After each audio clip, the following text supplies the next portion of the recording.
놀라운 특종은요. 죽음의 문턱에서 천국과 지옥으로 간 사람들의 인생이 180도 뒤바꾼 정말 놀라운 특종입니다. 중동 지역에 사는 한 청년 무하마드는 아주 독실한 크리스천인데요. 그런데 그의 충격적인 반전 과거 IS에 몸담았던 것을 뼈저리게 후회합니다. 누가 이렇게 개종한다고 나가면 막 죽이고 그러지 않아요? 그러게요. 근데 어떻게 기독교를 믿어요? 궁금하시죠? 정말 충격적이게도 무하마드는 극단주의 테러 범죄단체, 본인들의 종교, 신념만이 진리라고 믿는 IS의 대원으로요. 수많은 테러를 저지르고 죄 없는 생명을 앗아간 극악무도한 테러범이었습니다. 그런 그가 크리스천이 된 데에는 아주 특별한 사연이 있었습니다. 2015년 3월 어느 날 시리아에서 시리아군과 전투를 벌이다 큰 부상을 입고 동료들에게 버림받은 무하마드. 기적적으로 교인들에게 발견됐지만 그의 숨은 이미 끊어지기 직전이었습니다. 그런데 내가 살아있는 게 맞나요? 여기 지옥 아닌 거 맞죠? 놀랍게도 자신이 의식을 잃었던 동안 지옥을 경험했다라고 털어놨는데요. 오? 무하마드의 말에 따르면 자신이 의식을 잃자 빛을 따라 하늘로 올라가는 것을 느꼈다고 합니다. 죽음을 직감한 그는 자신이 당연히 천국에 갈 줄 알았다는데요. 왜냐? 비록 자신이 수많은 살생을 저질렀지만 IS의 교리, 즉 신의 뜻을 충실히 따랐던 것이기 때문이죠. 자, 그런데 말입니다. 무하마드를 기다리고 있던 것은 천사가 아닌 악령들. 그리고 악령들은 자신을 지옥의 불구덩이로 끌고 갔는데요. 그런데 그때 겁에 잔뜩 질린 그에게 신의 목소리가 들려왔는데 너는 실패한 삶을 살았다. 지금 죽어 지옥으로 갈 것인지 돌아가 죄를 회개하면서 살 것인지 선택하라. 그리고 그 말이 끝나기 무섭게 눈이 트였다고 합니다. 진짜? 자신이 경험한 지옥에 큰 충격을 받은 그 무엇보다 그간 IS 대원으로서 저지른 수많은 살상과 테러 그리고 그 모든 게 신의 뜻이라고 믿었던 지난날의 후회가 물밀듯이 밀려왔다고 합니다. 그래서 만약 IS에서 알게 되면 목숨을 잃게 될 것을 누구보다 잘 알지만 사후세계를 경험한 뒤 새 삶을 열기 위해서 기독교로 개종한 겁니다. 그에게 주어진 새 삶. 청년 무하마드가 본 건 정말로 사후세계였던 걸까요? 미국 오클라호마주 머스코지에 사는 올해 12살이 된 아이 라이언 하먼스. 이 아이는 4살 때부터 아주 생생한 악몽에 시달리기 시작했고요. 그로부터 약 1년이 지나 5살이 됐을 때 엄마에게 이런 말을 했다고 합니다. 엄마, 나 전생에 할리우드 배우였어요. 처음엔 아이의 황당한 얘기에 그저 코웃음을 쳤다는 라이언의 엄마. 그래서 엄마는 할리우드 관련 서적을 아들에게 보여줬는데요. 그런데 라이언이 1932년 영화인 나이트 애프터 나이트의 사진을 보던 중에 한 명의 조연 배우를 가리키며 엄마, 이게 저예요 라고 말하는 거 아니겠습니까? 소름 돋아. 어우. 사진 속의 남성은 1930년대에 활동했던 마티 마틴이라는 이름의 배우로요. 당시 영화에서 대사 한 줄 없는 조연 배우였기 때문에 현재 그를 기억하는 사람은 거의 없었는데요. 결국 라이언의 엄마는 그를 버지니아대 정신의학 및 신경행동과 학과 부교수 짐 터커에게 데려갑니다. 그리고 이 짐 터커 교수가 마티 마틴의 삶을 철저히 조사해 아이의 진술과 일치하는지 하나하나 따져봤는데요. 가족들에 대한 설명도 대부분 일치했을 뿐 아니라 마티 마틴이 과거 브로드웨이에서 춤을 췄었다는 것, 배우 생활을 하다가 나중에 할리우드 에이전시를 차렸다는 것, 리타 헤이워드와 같은 스타들과 함께 일했던 것 등 모든 것이 소름 돋을 정도로 일치했는데요. 그런데 계속 라이언의 말을 듣던 짐 터커 교수는 그의 진술 중 한 가지 큰 오류를 발견하게 됩니다. 이게 뭐야? 하느님은 왜 저를 61살까지 살게 하시고 다시 아이로 태어나게 하셨는지 모르겠어요. 라고 말한 라이언. 그러나 실제 마티 마틴의 사망 진단서에는 사망 나이가 59세로 기록되어 있었던 거죠. 한국 나이 아니야? 만 나이였지? 한국 나이. 그렇지. 그런데 놀랍게도요. 네. 이후에 더 조사를 해보니 사망 진단서 기록에 오류가 있었던 겁니다. 실제 마티 마틴이 사망한 나이는 라이언이 말했던 61세가 정확히 맞았던 거죠. 아, 이건 소름 끼치네. 야, 이거 진짜 신기해. 2003년 미국. 천국에서 누나를 만나고 돌아온 한 소년이 있습니다. 엄마, 나한테 누나가 또 있어요. 누나는 지금도 있잖아. 아니요, 누나는 한 명 더 있었어요. 천국에서 만난 그 누나가 얘기해줬어요. 대체 이 소녀는 무슨 말을 한 걸까요? 2003년 3월 당시 4살이었던 소년 콜트는 급성 충수염으로 의식불명에 빠져 응급실로 이송. 대수술을 2번이나 받았을 정도로 아주 위독한 상태였습니다. 심지어 3분간 심정지 상태에 이르기도 했는데요. 하지만 다행히도 수술은 무사히 끝났고 콜트는 건강을 회복할 수 있었습니다. 그런데 말입니다. 수술이 끝난 뒤 콜트는 엄마, 아빠, 나 천국에 다녀왔어요. 가족에게 자꾸만 천국 얘기를 꺼냈습니다. 하지만 콜튼의 부모는 아들 콜튼의 의식이 뚜렷하지 않다고 여겨 대수롭지 않게 생각했죠. 그런데 천국에서 누나도 보고 왔는걸요? 콜튼이 천국에서 누나를 만나고 왔다는 말에 콜튼의 부모는 깜짝 놀라고 말았는데요. 그 이유, 콜튼이 태어나기 전인 1998년 안타깝게도 콜튼의 엄마가 임신 초기에 유산한 적이 있었던 것입니다. 하지만 콜튼의 부모는 이 이야기를 콜튼에게 단 한 번도 한 적이 없었다고 하는데요. 야, 그럼 유산된 아이가 천국에 있었고 걔를 만나고 온 거야? 콜튼에 따르면 자신과 똑 닮은 누나가 천국에서 콜튼을 보자마자 달려와 포근히 안아줬다고 합니다. 그러면서 하늘에서 지켜보고 있었다라고 말했다고 합니다. 4살 꼬마가 지어낸 얘기라고 하기에는 너무나 구체적이었던 것이죠. 게다가 아빠, 천국에서 팝 할아버지도 만났어요. 정말 재밌는 분이에요. 콜튼은 증조부 팝 할아버지까지 천국에서 만났다고 합니다. 이분은 콜튼이 태어나기도 훨씬 전에 돌아가신 분이었는데 말이죠. 너무 놀라서 콜튼의 아빠는 콜튼에게 조심스레 다가가 팝 할아버지가 돌아가시기 전에 사진을 보여줬는데요. 이 할아버지 아니에요. 천국에는 나이 든 사람이 없었어요. 그래서 콜튼의 아빠는 다시 팝 할아버지의 젊은 시절 사진을 보여줬습니다. 그제야 콜튼은 천국에서 본 팝 할아버지가 맞다라고 했습니다. 이거 소름이다. 이건 뭐야? 자, 이후에 천국에서 죽은 가족들이 만난 소년, 콜튼의 천국 경험담은 대대적으로 이슈가 돼서요. 2010년 Heaven is for Real이라는 책으로 발행돼 미국에서 무려 175주간 베스트셀러에 올랐습니다. 그리고 2014년에는 영화로까지 개봉돼 전미 박스오피스 1위를 기록하기도 했다고 합니다. 중국 후난성 화이화 지역의 외진 산골 마을 핑양샹. 소수민족인 동족이 모여 사는 이 마을에서는 아주 미스터리한 일들이 일어나고 있습니다. 이곳에 사는 8살 소년 우모군은 엄마와 함께 거리를 걷던 중 엄마, 저 사람이 날 죽였어. 살려줘. 갑자기 이웃 남자 룽 씨를 보자마자 온몸을 바들바들 떨며 울부짖었는데요. 이거 뭔 말이에요? 나를 죽였다는데 애는 살아있고. 이거 뭐 약간 앞뒤가 안 맞는 것 같은데? 한편 결혼식장에서는요. 신랑 우춘이 한참 어려 보이는 스상런에게 다가가 엄마, 저 잘 살게요.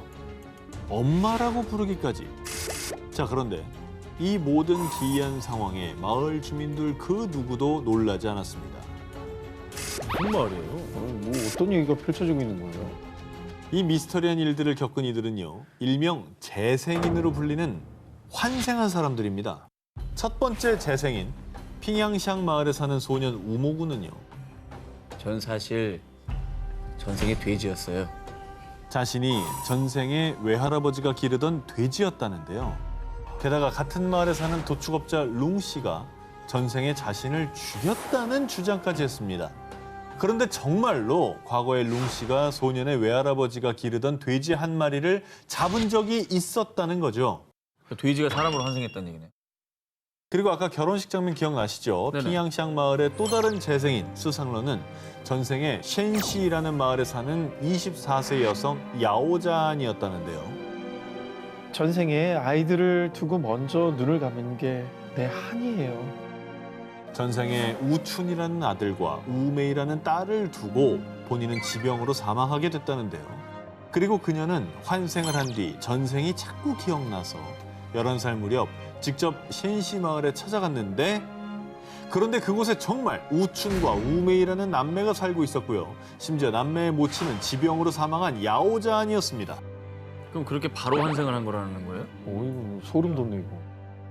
스상런의 이야기를 들은 우춘 남매는 그녀를 엄마가 환생한 존재라 믿을 수밖에 없었고요. 그래서 아들 우춘의 결혼식에 스상런이 엄마로서 참석도 하고 현재까지도 계속 왕래하며 가족의 연을 이어가고 있다고 합니다. 그런데 핑양시ang 마을에는 본인이 환생했다고 주장하는 재생인들이 무려 110여 명에 달한다고 합니다. 정말 기묘한 얘기네요, 진짜. 110여 명, 와우. 환생인들의 마을, 핑양시ang 마을에 대해 일각에서는 마을을 유명하게 만들려고 다 같이 거짓말하는 거 아니냐? 라며 비난하는 목소리도 있었는데요. 중국 최대 규모의 연구기관 중국사회과학원은 마을 주민들의 증언이 사실인지를 판단하기 위해 조사를 했습니다. 네. 그리고 그 결과 핑양샹 마을의 재생인들은 거짓말을 하는 게 아닙니다. 주민들에게 최면 기법과 거짓말 탐지기를 실시한 결과 대부분 진실로 판명났다고 합니다. 어머. 하지만 이 현상을 설명할 만한 과학적인 근거는 찾을 수 없어 핑양시ang 마을은 지금도 여전히 미스터리한 마을로 불리고 있는데요. 왜 유독 이 마을에 환생자들이 계속 나오는 걸까요? 핑양시ang 마을에서 일어나는 수수께끼의 진실, 그것이 알고 싶습니다. 1997년 영국 노퍽주에 위치한 마을 스콜. 이 마을에 있는 한 저택의 지하실에 심령학자인 앨런 부부와 로빈 부부 그리고 여러 사람들이 모였는데요. 그런데 갑자기 지하실에 있던 라디오에서 들려온 한 목소리 들어보시죠. Manu, are you there?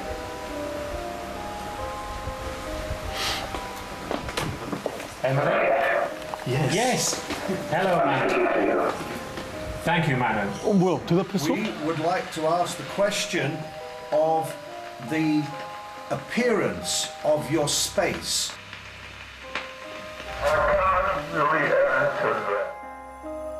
누구야? 이렇게 대답을 해. 뭐야?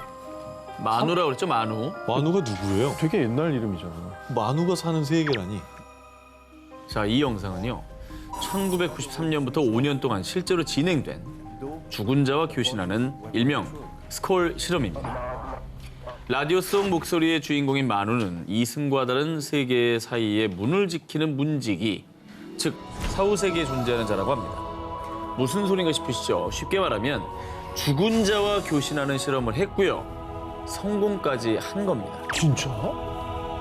대체 그러면 어떻게 사후세계 존재를 저렇게 뭐 연결을 해낸 거예요? 자, 스콜 연구팀에 의하면 수신기인 게르마늄 전자장치와 필름 카메라 그리고 라디오를 통해 영혼들과 교신을 해서요. 사후세계 존재인 마누를 소환했다고 합니다. 그리고 마누는 자신의 존재를 증명하기 위해 허공에다 갑자기 장신구나 메달을 만들어냈다고 하는데요. 정말? 자, 그리고 사후세계 문지기 마누뿐 아니라 또 다른 영혼들과의 교신에도 성공했다고 합니다. 이때는 영혼들의 요구대로 깜깜한 어둠 속에서 카메라로 촬영을 했는데 놀랍게도 사진에 영혼들의 모습이 찍혔다고 합니다. 진짜 사람이네? 저거 진짜 사람이잖아. 사람입니다. 근데 어떻게 저렇게 찍힌 거지? 그 영혼을 찍힌 거라고요? 그렇죠. 어떻게 저렇게 찍혔지? 모르겠어요. 지금까지 이제 얘기를 듣고 있으니까 이게 딱 들었을 때 야, 어머 정말 놀라워 이거보다는 약간 정말 맞을까? 이런 의심이 들기는 해요. 스콜 연구팀은요. 실험을 할 때 조작이 아님을 증명하고 도움을 받기 위해서 모 대학교의 전기공학과 교수와 영국 심령연구학회에 있는 교수 등을 실험에 초청을 했는데요. 이들이 보는 앞에서 라디오 내부의 부품도 제거하고 전원 코드도 뺀 채 실험을 했다고 합니다. 정말? 자, 그러니까 당연히 작동이 안 되는 게 맞겠죠. 그런데 소리가 들린 겁니다. 그게 바로 영혼의 소리. 즉, 교신에 성공했다는 증거가 되는 것이죠. 야, 이거 뭔 소리야 진짜. 어우, 소름인데 약간. 자, 그래서 실험에 참여한 과학자들은 스콜 실험 결과는 속임수가 아니다라며 증언을 했다고 합니다. 아니 근데 뭐 이 실험 지금도 합니까? 그럼 지금까지 하고 있다면 전 세계가 뒤집어졌을 것 같은데.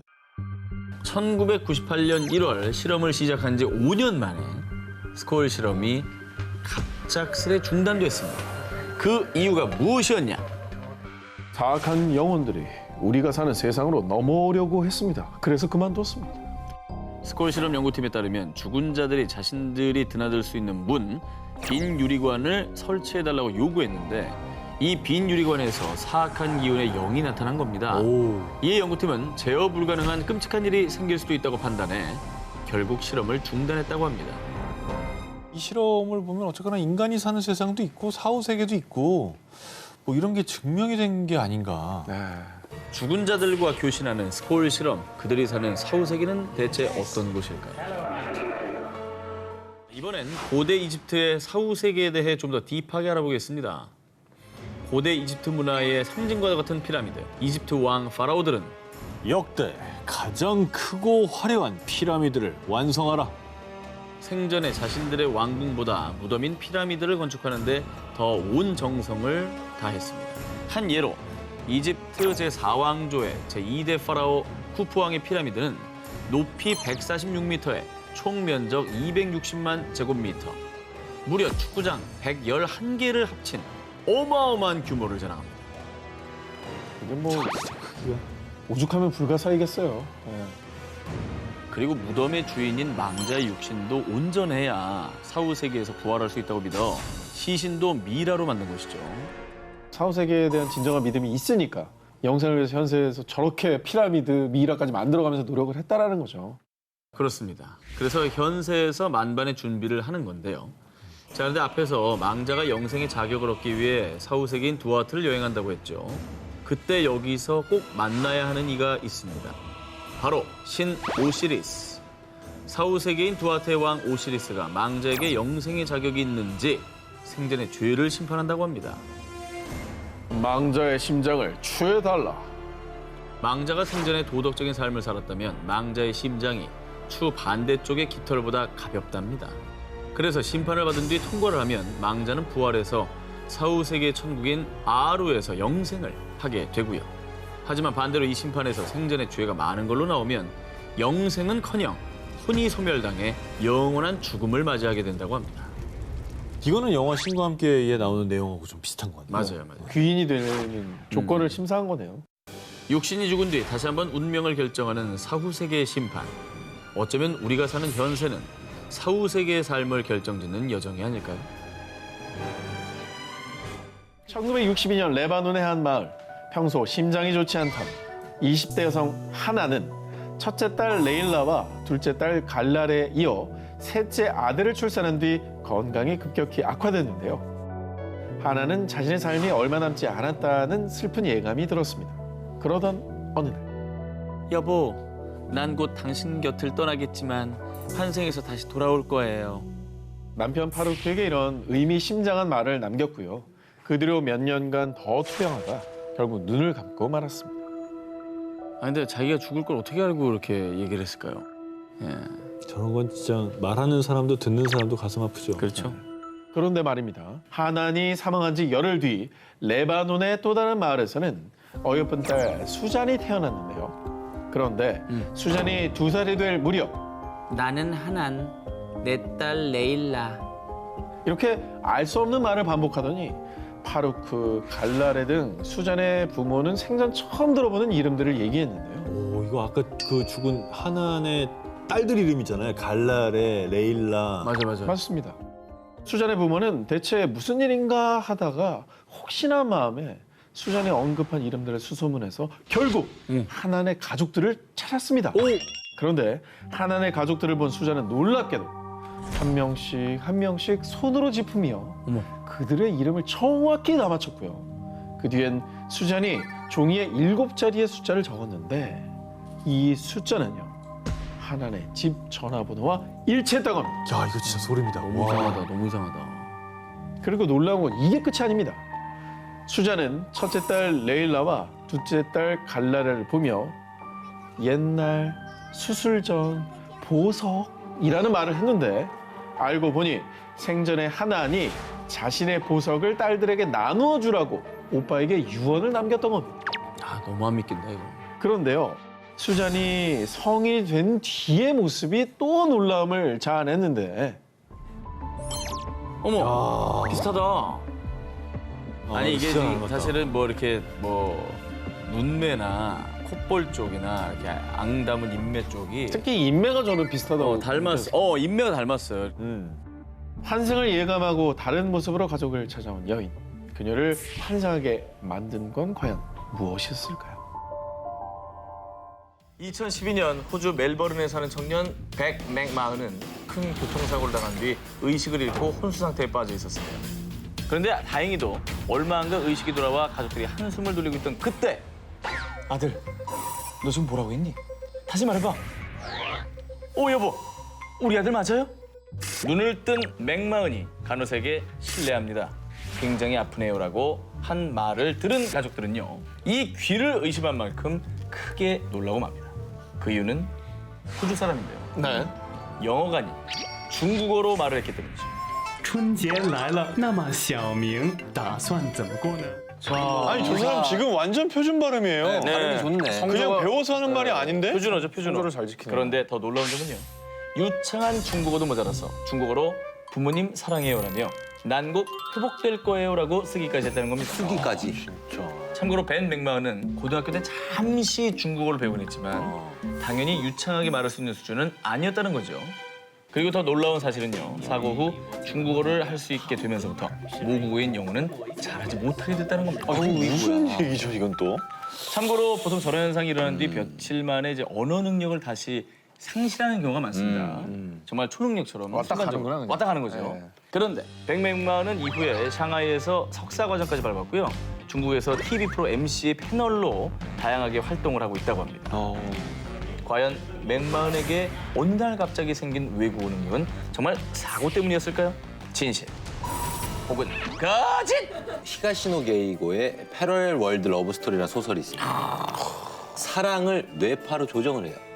그래서 내가 이 사람을 사랑했던 기억을 만들어주거나 아니면 이 사람 좋아했던 걸 지워줘요. 아예 모르는 사람이 되게. 그럼 상처를 안 받잖아요. 그런 정도로 사람의 뇌는 이 뇌파로 얼마든지 조정이 가능한 기술까지 왔습니다, 지금. 실제로. 그 소설을 읽었다는 걸 꼭 얘기하고 싶었죠. 예. 매력 어필 성공입니다. 아, 그래, 감사하네요. 네네.